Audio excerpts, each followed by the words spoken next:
Okay, so we're just going to do a little tutorial video about testing a claim about a mean. Here we've got our formula, and the values we're going to look for is going to be n, our sample size, s, our standard deviation, the x with a little, not a hat, but a little line, is going to be our sample mean, and then mu with x and the little line is the population mean. So our question is, the sample mean of the number of chocolate chips in 40 Chips Ahoy reduced fat cookies is 19.6 chocolate chips, and the sample standard deviation is 3.8 chocolate chips. Use a 0.05 significance level to test the claim that Chips Ahoy reduced fat cookies have less fat because they have a mean number of chocolate chips that is less than the mean of 24 for regular chocolate or Chips Ahoy cookies. So step one, we're going to identify our HO and our H1. We know that this is a left tail test because it states here less than the mean of 24. As you can see here, I've just got our values color coded, our N, our S, little X with a line, and our mu with X with a little line is going to be 24 because it's given in the question. So now we can move down here and see our HO is mu equals 24, and our H1 is mu is less than 24, and then I've just got our other values listed right here.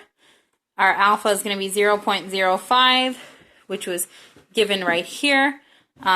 This time all of the numbers are going to be in the left tail, so it's going to be a negative number. This also means that we're going to have to go ahead and check for the significance level in area in one tail on the t-distribution table. There's also an area for area with two tails, but we're going to go ahead and ignore that for this one. So how do we interpret this?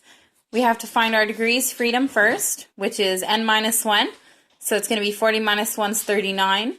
Closest value on the table is 40, so we're going to go ahead and use that. And again, our significance level is 0.05. So considering these, this is what we're going to find. Our critical value is going to be negative 1.684. And this is how it's going to look on our little whatever. And then step 2, we're going to test the statistic. Here we've got our formula color-coded again just to make it easy. We plug in our numbers here, and then if you get that punched in correctly, we're going to come out with negative 7.323. Basically, we're just going to compare, and negative 7.323 is going to fit somewhere into our left tail. So we can go ahead and reject the HO. And then we're going to write a statement according to the handout that Lee gave us on writing statements. And this time we're going to say there is sufficient evidence to support the claim that Chips Ahoy reduced fat cookies have a mean number of chocolate chips that is less than 24. And again, we've got that because it does fit in.